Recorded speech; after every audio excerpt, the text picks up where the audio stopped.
In a quiet and remote village, nestled between lush mountains and dense forests, there lived a woman named Zuri.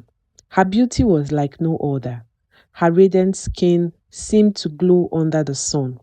Her hair cascaded like a river of silk, and her smile could lift even the most sorrowful of spirits.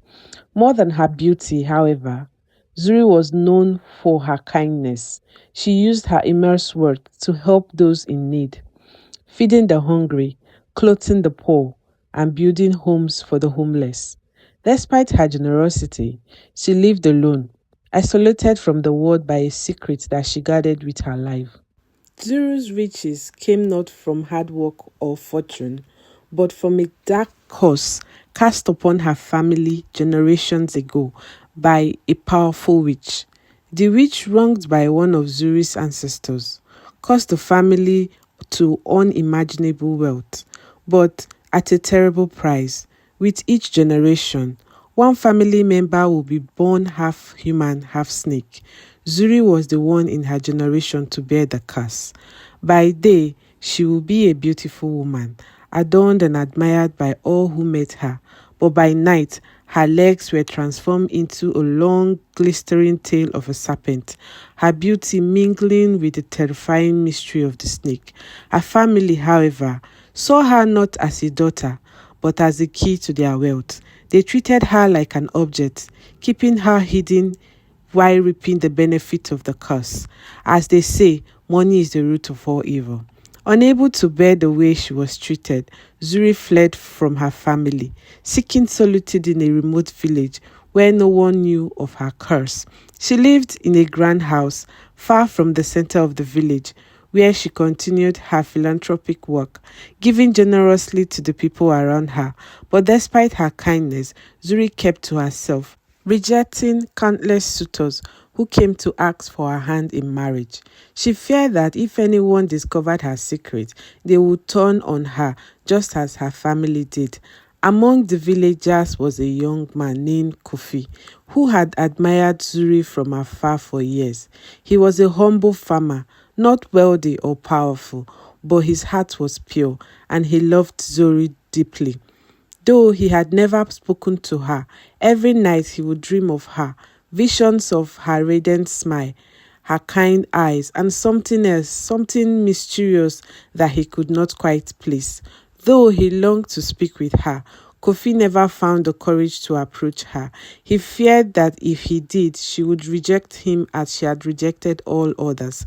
Yet his love for her only grew, filling his heart and heart with longing and sorrow. One fatal night, as the moon cast its pale glow upon the village, a curious villager happened upon Suri's home. Hidden behind the tree, the villager saw something that no one else had ever witnessed: Zuri's transformation. As she stepped into the moonlight, her legs shifted into a serpent, her body glittering under the pale light. Horrified by what he had seen, the villager ran to the king, spreading word that a serpent witch lived among them. The king, ever eager to get rid of anything he deemed unnatural in his kingdom, declared that the snake girl must be captured and executed. Soldiers were sent to hunt her down, and the once quiet village buzzed with rumors and fear. When Koffi heard of the king's plan, his heart ached for Zuri.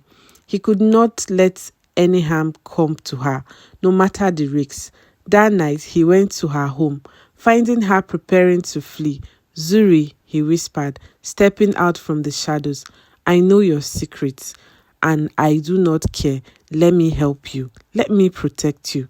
Zuri's eyes filled with tears. She had always feared that her secret would drive people away. But here was someone offering to help, despite knowing the truth. With a nod, she allowed Koffi to take her hand, and together they escaped into the forest, far from the king's soldiers. For a time they lived in hiding, deep in the woods, where no one could find them. Koffi cared for Zuri with all his heart, protecting her from harm and loving her as no one else had ever loved her. As their bond deepened, something miraculously began to happen. Koffi's fortune changed. Riches came to him at abundance, gold, lands, and more wealth than he had ever dreamt of. Zuri realized that the curse had extended to him, that his love and kindness had brought him the same wealth that her family had once enjoyed. But with this newfound wealth came a change in Koffi's heart. Where once he had been humble and kind, he became greedy and arrogant. He began to see Zuri not as the woman he loved, but as the source of his riches. He grew cold and distant, treating her with cruelty, locking her away in their hidden home for fear that someone might steal her from him and take away his fortune. Zuri watched in silence as the man she once loved became a stranger. The gentle, loving Koffi was gone, replaced by someone she no longer recognized. Her heart, once full of love for him, grew heavy with sorrow. One night, unable to bear the pain any longer, Zuri decided to leave. She could no longer stay with a man who had forgotten the true meaning of love. But before she left, she stood before Koffi, eyes filled with sorrow, so deep it pierced her heart. "You have forgotten the love we once shared," she said softly. "You have let greed and power corrupt your soul. I will not stay to watch you destroy yourself. But before I go, I leave you with this curse. As I was cursed, so now shall you be. With riches come loneliness and fake love and fake friends. You will find someone to truly love you for who you are, but they will only love you for the riches that you now have. You will search for me, for the love we once had, but you will never find peace. You will wander the earth in search of the girl to love and the girl that once loved you." With this, Zuri vanished into the night, leaving Koffi alone with the riches and the regrets. Years passed. Koffi wandered from village to village, searching for true love, searching for someone to really love him for him. His wealth remained, but it brought him no joy. No one believed his story of the snake girl, and no one would help him nor anyone ready to love him. He became a man consumed by his own curse, forever longing for a woman to love him. He had money and riches, which he helped the community with, but he truly had no love.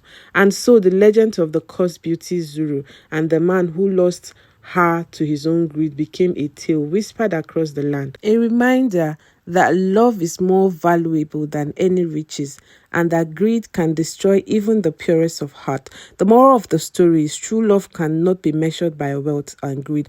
All always lead to destruction. Hello, lovelies. I hope you enjoyed this beautiful episode on Ebere's folktale. Please, if you're just joining us, I would like you to subscribe to my YouTube channel, like my videos, and turn up the notification bell so that you'll be notified whenever I upload videos. See you on our next episode. Ciao, ciao.